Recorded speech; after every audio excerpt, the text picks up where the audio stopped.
Welcome to The Authority File, the academic library podcast from Choice. This episode is made possible with help from Rowman and Littlefield. I'm Bill Mickey, the host of the podcast and editorial director for Choice, and we're very pleased to welcome Bobbi Newman and Bonnie Tijerina to the program. Bobbi and Bonnie are the editors of Protecting Patron Privacy, a LITA guide, a book recently published by Rowman and Littlefield.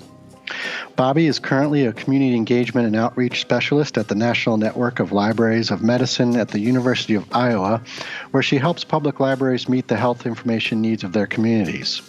She's involved in national library initiatives, including past service on the NISO committee to develop a consensus framework to support patron privacy in digital library and information systems, and an advisory committee for the Pew Internet and American Life project, which did research on libraries in the digital age. Bonnie is a librarian, entrepreneur, and library community convener, most notably perhaps as the founder of the Electronic Resources and Libraries Conference. She is currently a researcher at the Data and Society Institute, a New York City think tank focused on the social, cultural, and ethical impact of technological development. In that role, Bonnie represents libraries among academics, civic technologies, legal experts, policymakers, and entrepreneurs. In this final episode of our four-part series on patron privacy, we'll talk about some of the ways libraries can actually implement comprehensive privacy plans and procedures. Okay, so let's get into some of the more practical applications here in terms of privacy policy and guidelines that libraries might implement. And maybe to start, how can libraries set expectations with their patrons in terms of, who's responsible for what? What are some of the ways librarians can specifically communicate these things to their patrons?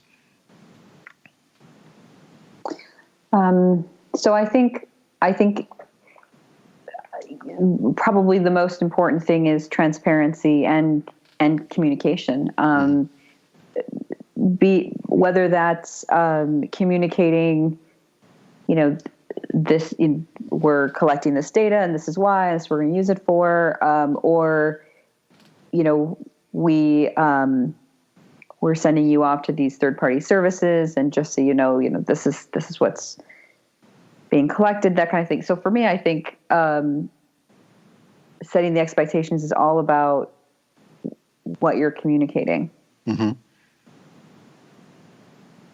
I think having having a policy, on privacy and that kind of thing is a good start. It might seem obvious, but it puts all of the library staff and probably the board on the same page with the privacy expectations. And it's usually policies get reviewed every couple of years, and so at least you're going to be having that conversation and increased awareness of those issues.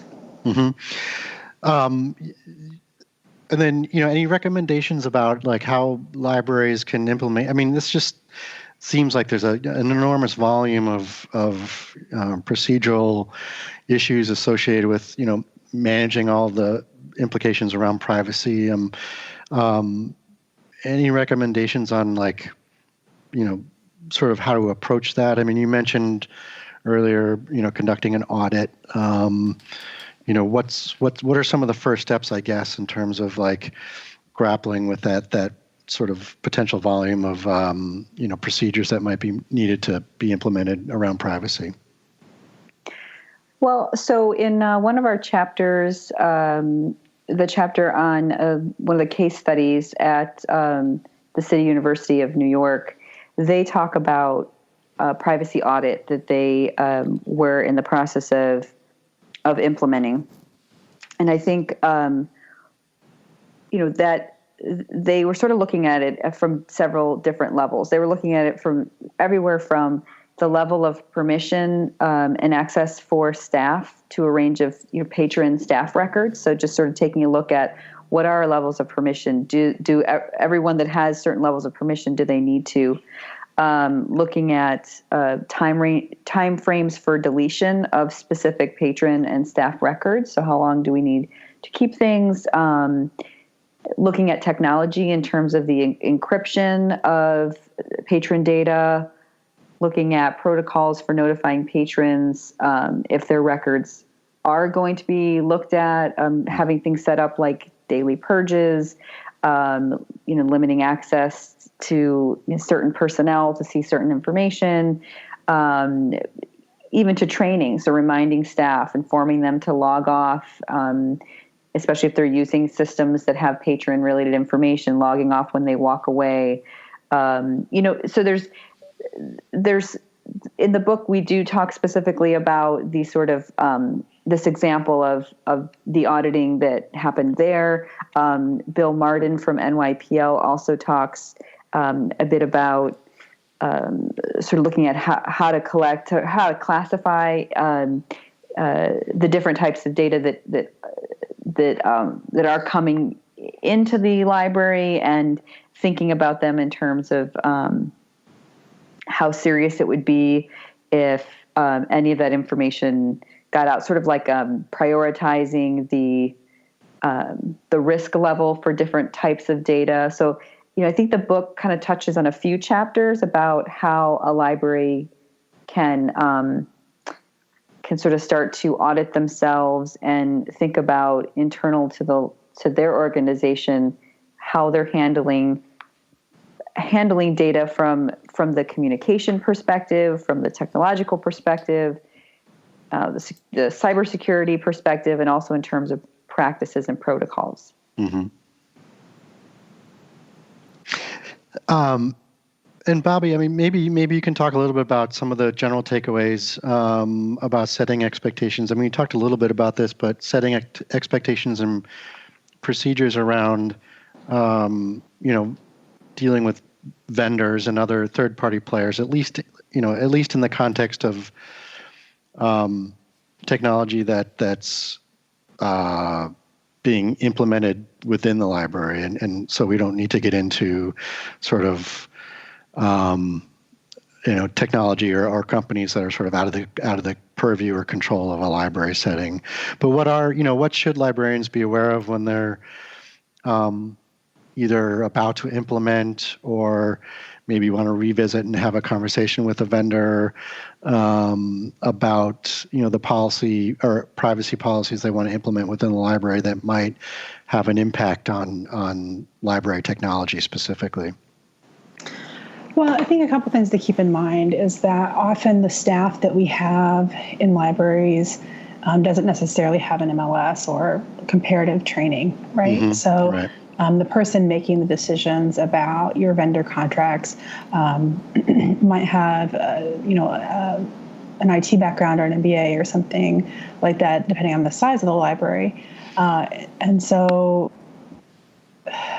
reinforcing that these are the values that libraries have, and as an employee of the library, that this is, an important subject to consider, I think is really, really important. I also think, you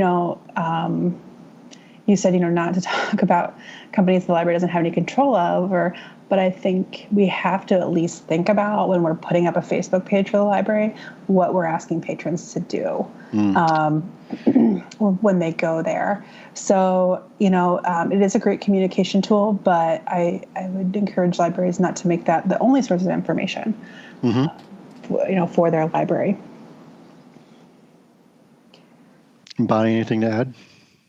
I would just say that, Bill Martin's chapter on third-party services in libraries does a really good job explaining a lot of things for an organization to consider. One of his big roles as sort of this chief privacy officer at New York Public Library was to come in and work through with the community, with trustees, and within the organization to work through creating a pretty comprehensive privacy policy. And in working through a privacy policy, you are addressing a lot of these questions and a lot of the issues around where do our values fall in here, and then it's a great learning opportunity to then be working with staff, trustees, and others in and around the library when creating or renewing a privacy policy is to actually be being able to engage them in the history and in the reason why privacy matters in libraries. So I think being able to talk more clearly within our organizations, whether it's through privacy policies or other kind of internal policies, I think is a really great way and a good step towards thinking about how to work with third parties. And now, a quick pause to pay the bills. Our guests this week, Bobbi Newman and Bonnie Tijerina, appear courtesy of Rowman and Littlefield. Rapid changes to technology have made library privacy more important than ever, yet increasingly difficult to ensure. Library patrons deserve to know that their personal information is safe, and library staff need to know how to best navigate this continually shifting field. Newman and Tijerina's new book, Protecting Patron Privacy, a LITA guide, offers librarians guidance on data collection and use, privacy laws and regulations, use of in-house and internet tools like social networking sites, and much more. Protecting Patron Privacy and many other books about privacy are available from Rowman and Littlefield. If you're purchasing the book from Rowman.com, that's ROWMAN.com, use the promo code PPP30 to save 30% off the cover price. What about staffing? Bobbi, I think you mentioned there some of the limitations in terms of that some libraries might have in terms of staff backgrounds, particularly around sort of technology implementation or dealing in general with privacy policies. But what have you seen? What are some examples, I guess, in terms of what you've seen in libraries, that are from a staffing and organizational perspective, and how they're dealing with implementing, privacy policies and guidelines? Who tends to be in charge of what? Well, I think that really varies by the size of the library and the type of the library. Okay. Obviously, Bill is at a large urban library that has the financial resources to have someone in a position like his.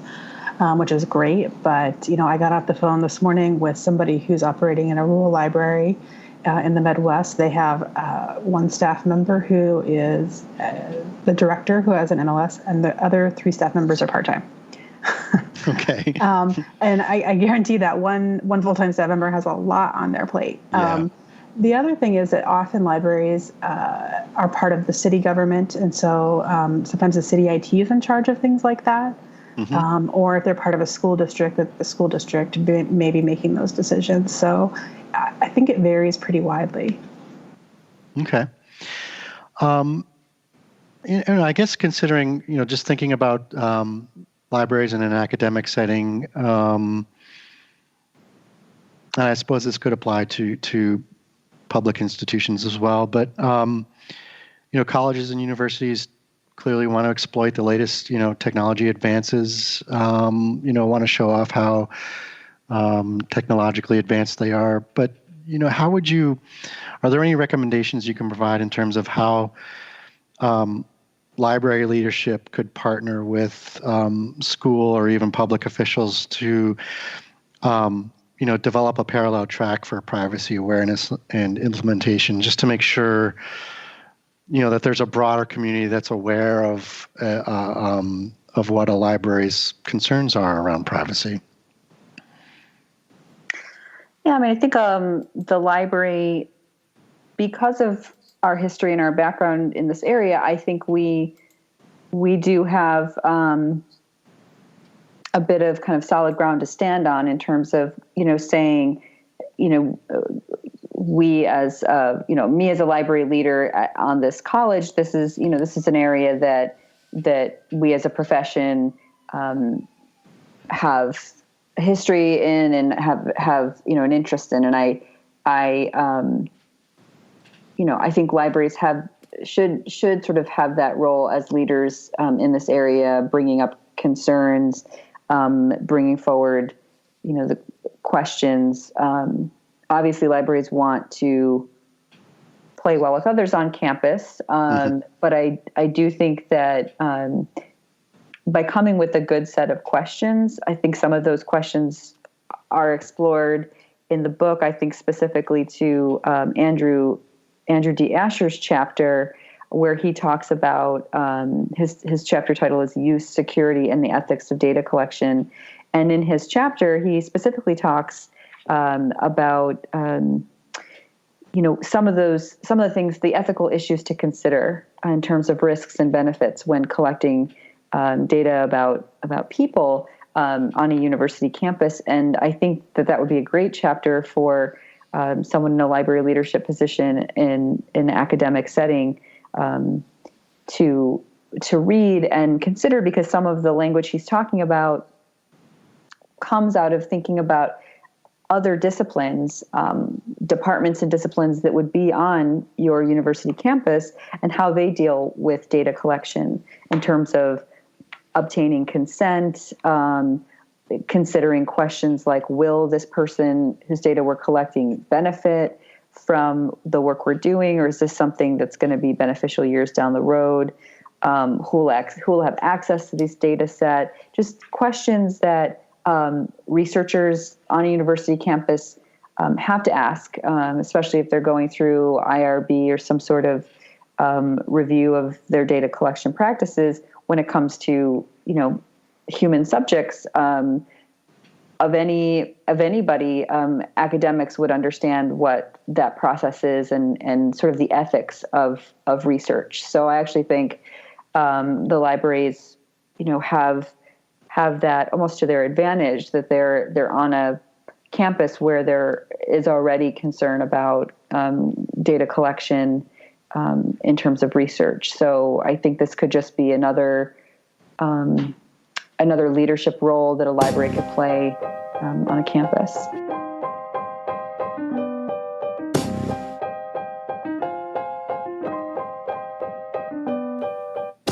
You just heard from Bobbi Newman and Bonnie Tijerina. Bobbi is Community Engagement and Outreach Specialist at the National Network of Libraries of Medicine at the University of Iowa. And Bonnie is a researcher at the Data and Society Institute, a New York City think tank. This concludes our 4-part series discussing digital privacy in libraries and the recent book out from Rowman and Littlefield, edited by Bobbi and Bonnie, called Protecting Patron Privacy, a LITA guide. This episode was brought to you by Rowman and Littlefield and Choice. You can search for and listen to all of the episodes of the Authority File podcast on iTunes, Google Play, and Stitcher, or find us on the Choice website at choice360.org. Just click on the librarianship dropdown. If you do listen to us on iTunes or Stitcher, be sure to give us a review. We hope you like what you hear. In the meantime, you can find out more about Choice Reviews and get updates on the latest podcast episodes on the Choice Reviews Facebook page or on Twitter at Choice_reviews. Search for or comment on the podcast using #TheAuthorityFile. Thank you for joining us today.